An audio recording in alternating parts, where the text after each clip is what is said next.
बिस्मिल्लाहिर्रहमानिर्रहीम। अस्सलाम वालेकुम।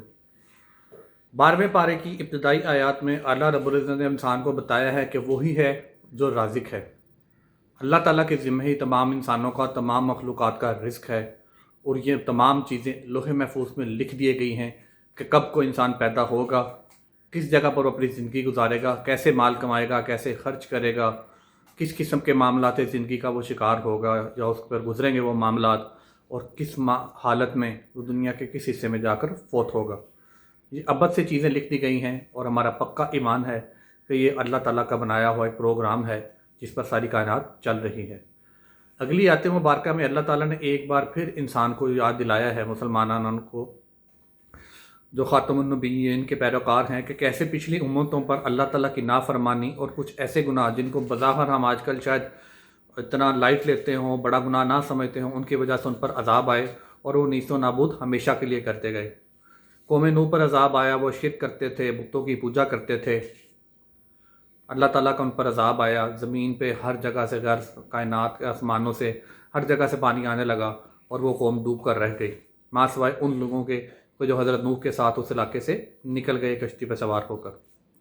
कौम आद का जिक्र आया है कि वो बहुत तंदुरुस्त लोग थे, बहुत तवाना लोग थे। वो लोग पहाड़ों में घर बना कर रहते थे लेकिन शिर्क करते थे, अल्लाह ताला की अनबिया जो थे उनका इनकार करते थे।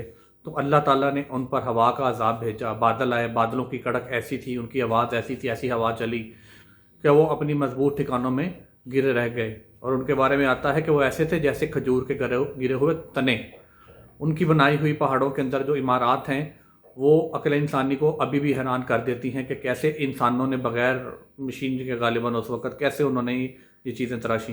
कौम समूद का जिक्र आया कि कैसे उन्होंने अल्लाह की नाफरमानी की, एक ऊँटनी जो मुआजिज़े के तौर पर उनके पास आई उसको हलाक कर डाला, और कैसे अल्लाह ताला का अज़ाब उन पर आया कि एक फ़रिश्ते ने चीख मारी, जो चिंगाड़ थी वो इतनी खौफनाक थी कि उनके भेजे फट गए, दिमाग सरों से बाहर आ गए और वहीं के वहीं वो मर गए। इसी तरह कौम मदैन पर भी अज़ाब आया, चीख का अज़ाब आया, वो भी हमेशा के लिए ख़त्म कर दिए गए। इन कौमों के वाक़यात अल्लाह ताला कुरान पाक में बार बार इसलिए बताते हैं ताकि हम सीखें कि अल्लाह की नाफरमानी जो है वो हमेशा हमेशा के लिए इंसान को गुमराही के रास्ते पर ले जाती है और वो हमेशा के लिए अज़ाब का शिकार होगा।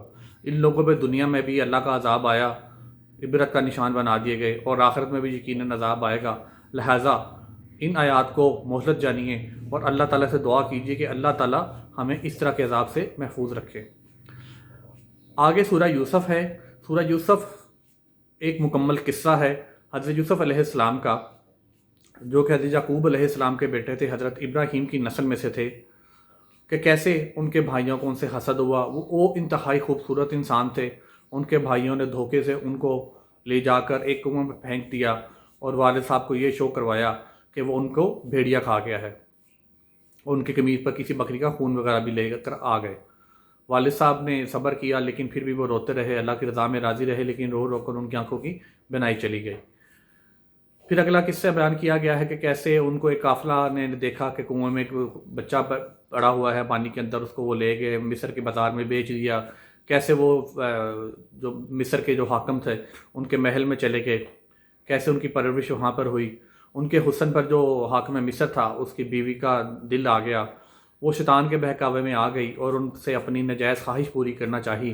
तो अल्लाह के हुक्म से हज़रत यूसुफ अलैहिस्सलाम वहाँ से भाग निकले।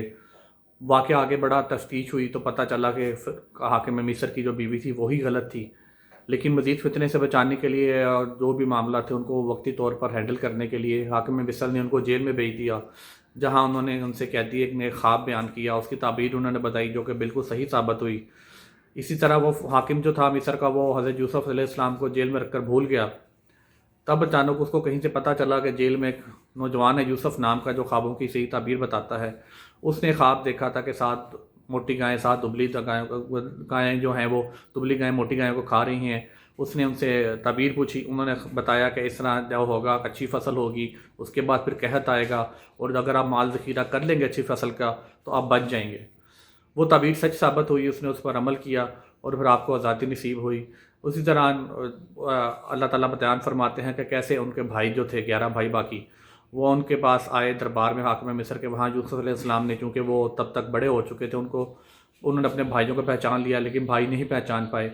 حضرت یوسف نے ان کو تدبیر سے اس طرح قائل کیا کہ وہ والد صاحب کے پاس اپنے گئے اور وہ دوسرے بھائی کو بھی لانے پر مجبور ہوئے جو حضرت یوسف کے سگے بھائی تھے۔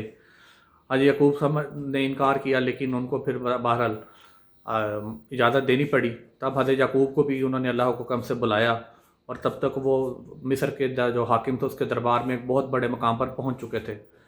جب انہوں نے بھی وہ خواب دیکھا تھا بچپن میں کہ جس کی وجہ سے بھائی حسد کا شکار ہوئے تھے کہ 11 ستارے اور سورج جو ہیں وہ حضرت یوسف کو سجدہ کر رہے ہیں، اللہ نے اس کی تعبیر اس طرح سے پوری کی کہ حاکم مصر کے دربار میں وہ چونکہ بہت بڑی سمجھ لیں کہ وزیر اعظم کی پوزیشن پر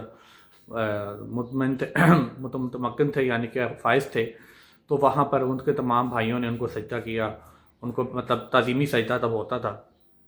اور حضرت یعقوب علیہ السلام نے بنائی بھی حضرت یوسف علیہ السلام کی دی ہوئی قمیض پہ جو معجزہ اللہ نے کیا کہ ان کی آنکھوں پر وہ کپڑا ڈالا گیا تو ان کی بنائی بھی واپس آ گئی۔ اسی طرح اللہ تعالیٰ واقعات کو ہیر پھیر کر کے بتاتے ہیں کہ کائنات میں کیسے چیزیں آگے چلتی ہیں اور کیسے معاملات چلتے ہیں۔ بظاہر انسان کو لگ رہا ہوتا ہے کہ زندگی کے معاملات اس طرح سے جا رہے ہیں، لیکن اللہ تعالیٰ جو کہ حاکم ہے، قادر مطلق ہے، جس نے تمام کائنات کا نظام پہلے سے جانتا ہے، اسی کو پتہ ہے کہ آگے کیسے ہوگا، اس کے حکم کے بغیر کوئی پتہ بھی نہیں گرتا۔ وہ رب اس طرح کے معاملات کر کے دنیا لوگوں کے بیچ میں پھیر کر کے بتاتا ہے کہ کیسے اللہ تعالیٰ ہی قادر مطلق ہے اور زندگی کیسے پلٹا کھاتی ہے۔ کسی کو کوئی پتہ نہیں کہ کل کیا ہوگا، اور اسی پر ہمارا ایمان ہونا چاہیے۔